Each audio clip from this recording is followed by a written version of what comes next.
नमस्कार शेतकरी मित्रांनो. तर आजचा व्हिडिओ बनवण्याचा विषय आहे की हा जो दूध व्यवसाय त्याची सुरुवात कशी केली पाहिजे.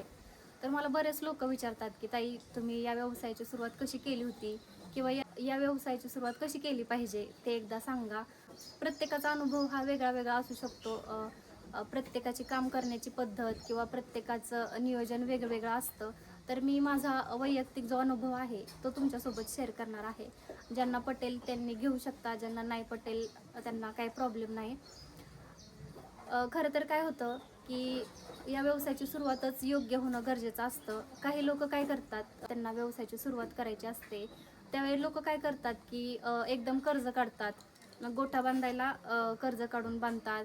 गाई घेताना पण कर्ज काढतात आणि एकदम 5-6 गाई घेतात. तर त्यामुळं काय होतं माहिती आहे का, त्या जेव्हा तुम्ही 5 गाई घेता विकत, त्यावेळी त्यातली एखादी गाई तुम्हाला खराब लागणारच असते. तुम्हाला फक्त 4च गाई चांगल्या राहतात.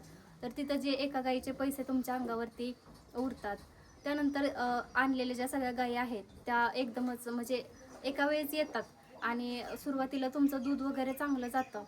त्यानंतर मग 3-4 महिन्यानंतर दुधाला कमी येतात. त्यावेळी तुमचा हळूहळू नफा कमी व्हायला लागतो आणि गायी अचानक मग एकदमच आटवायला येतात.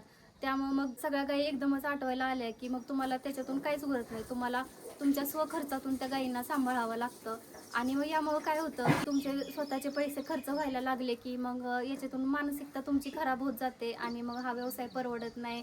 मग या व्यवसायातून असं मन उठत जातं. मग सगळ्यात पहिलं तर आपली सुरुवात जी आहे ना ती चांगली झाली पाहिजे. मग ती कशी, तर तुम्ही सुरुवातीला 1-2 गायींपासूनच सुरुवात करा.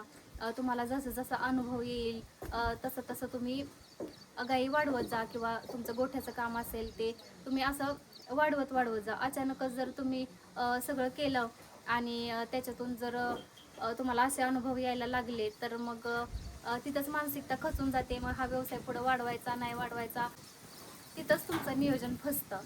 तर सगळ्यात महत्त्वाची गोष्ट म्हणजे तुम्ही सुरुवातच एक चांगली करा. 1-3-4 गायींपासून करा. जसं जसं तुम्हाला अनुभव येईल तसं तसं तुम्ही पुढचं ते वाढवत जा व्यवसाय जो आहे तो. तर सांगणं फक्त एवढंच आहे की लहान तोंडी मोठा घास घेऊ नका किंवा याच्या त्याच्या सांगण्यावरून किंवा आमच्यासारख्यांच्या सांगण्यावरून या व्यवसायात उतरू नका.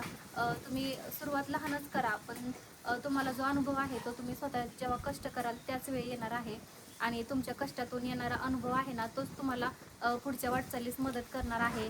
आपल्या दूध व्यवसायाची जी सुरुवात आहे ती शून्यातून झाली तरी चालेल, पण स्वतःच्या कष्टातून आणि स्वतःच्या अनुभवातूनच हा व्यवसाय वाढवत चला. आणि असं जर तुम्ही केलं तर तुमचा पुढे जाऊन नक्कीच हा व्यवसाय सक्सेसफुल झाल्याशिवाय नाही राहणार. भले पुढे जाऊन तुम्ही नवीन नवीन टेक्नॉलॉजी वापरू शकता किंवा तुमचा गोठा वाढवू शकता किंवा तुम्ही कामगार ठेवू शकता. असं तुम्ही म्हणजे सगळं वाढवत जाऊ शकता. पण सुरुवात जी आहे ती तुमची शून्यातूनच झाली पाहिजे, स्वतःच्या कष्टातूनच झाली पाहिजे, स्वतःच्या अनुभवातूनच झाली पाहिजे. तेव्हाच कुठंतरी या व्यवसायामध्ये तुम्हाला सक्सेस मिळणार आहे. आणि सगळ्यात महत्त्वाचं म्हणजे तुमच्या गोठ्यातल्या ज्या गायी आहेत त्या विकत घेण्यापेक्षा तुम्ही स्वतःच्या घरच्या तयार करा. आणि स्वतःच्या गोठ्यातल्या गायी तयार करता आल्या तुम्हाला तर तुम्हाला नक्कीच या व्यवसायामध्ये यश मिळणार आहे आणि हा व्यवसाय पण परवडणार आहे. असा काहीसा आमचा अनुभव होता म्हणजे सुरुवात करण्याचा. तर व्हिडिओ तुम्हाला कसा वाटला कमेंट करून नक्की सांगा आणि आपले ज्योती देशमुख या यूट्यूब चॅनलला सबस्क्राईब करायला विसरू नका. धन्यवाद.